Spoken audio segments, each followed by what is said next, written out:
I'm Andrew Smith. And I'm Troy Sage. And I feel angry. Come on, man. I've been totally meditating and chilling on that.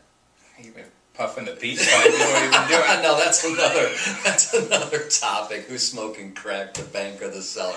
We'll get to that next week.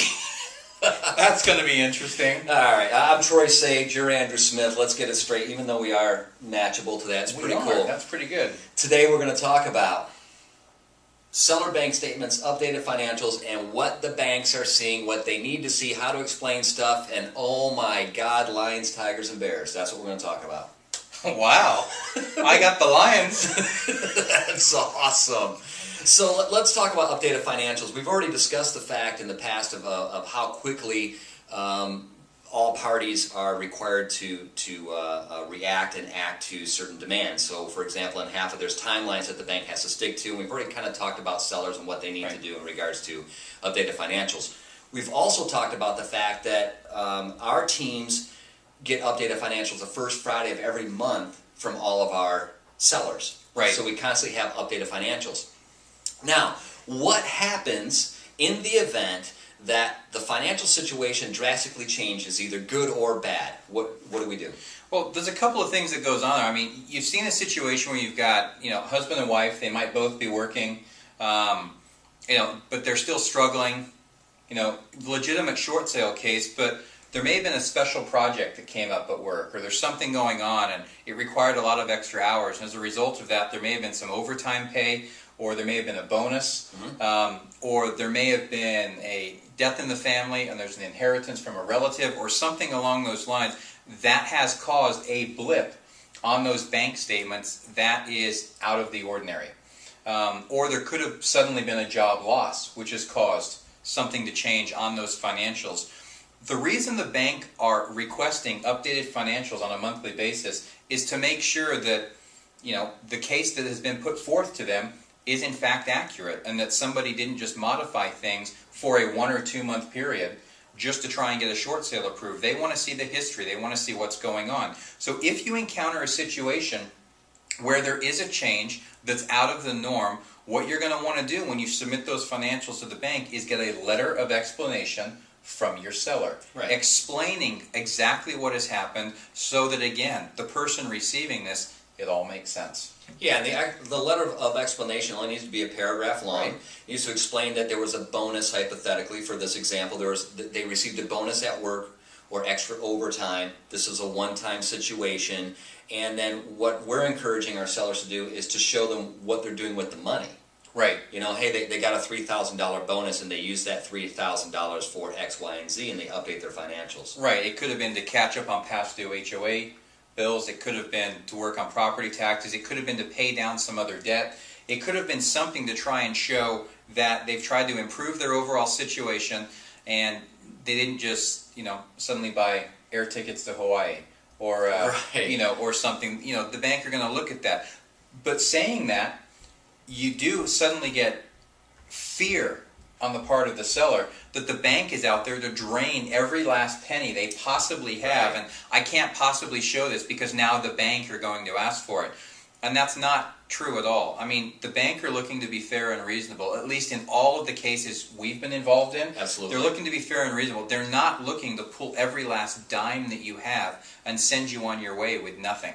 That's not the situation. They're just looking for something that makes sense overall. Right, and the banks are also averaging. If let's say, for example, this short sale, our average short sale right now is between 60 and 90 days on approval. Let's say it's been 60 days and we're going into the 90-day period, and all of a sudden they see that's consistent. They've looked at the tax returns, consistent, and all of a sudden there's a bonus here. Right? If there's a letter of explanation and it's verifiable, right? They're going to understand that, Right. I mean, even the LMs are getting overtime, so it's not like their checks are going to be the same all the time. If they work overtime or they might get a bonus for some reason, whatever the deal is, they're going to make more money at that particular time. Exactly. It's just about full disclosure. Well, and that's exactly what I was going to say. It's about full disclosure. Again, laying your cards on the table, letting them know where it's there, and if there is an anomaly in there that's out of the ordinary, a simple letter of explanation is all that is needed to be submitted in order to explain your situation though it makes sense to the bank. Remember, they've never seen the house, they've never met your sellers. They're sitting in a cubicle hundreds or thousands of miles away, trying to make a determination here. And if they suddenly get something in that doesn't make sense, make sure you explain it, and your transaction should continue to move along just fine. Yes, and it's same with like the other example that we were given is the a drop in pay, or someone loses a job, or something changes. You know, this whole short sale soup, as I like to call it a lot of times, is the ingredients change. Right. Sometimes on a monthly basis. So if something catastrophic does happen, where say it's a husband and wife dynamic and the wife loses her job, we need to notify the bank immediately. Right. And this way, because if they're showing dual income, then all of a sudden there's not dual income, and we're in the negotiation stage, it's going to help kind of push this thing along a little bit more to show even more drastic hardship. Exactly. Now, we're not suggesting in any way, shape, or form, because I've had this happen in the past, where the wife goes on a temporary leave, right, and they fill out some bogus, termination of employment contract and give it to us, and all of a sudden, mysteriously, 2 days after that the short sale's approved, she goes back to work. The banks are going to see that. Right. So, the strategic short sale thing, I haven't seen it successful. Not saying that it's not. I know that there's agents out there right now that are making a boatload of money representing people on strategic short sales. My fear is on a strategic short sale, I'm liable. I don't want someone coming after me and suing me later. Right. Right. And I can get into all kinds of stories on. I know for fact of two people I know that went through a strategic short sale, and the bank found them. They went and bought a home the same year, cash, and the bank found them and came after them for deficiency. And that's going to happen. So again, full disclosure, lay all the cards on the table. You know, you're trying to skirt the rules and do something, it's going to come back to bite you. There's saying that there is a lot of change in the market right now. You know, a lot of things going on the possibility of, renting out foreclosures, and, streamlining more short sales and doing less short sales, and who knows what. It's changing constantly. So, stay connected to the news that's going on. Watch our videos. We're going to update you as soon as we get more information. And as always, questions, comments, suggestions, we'd love to hear from you. www.s2neg.com.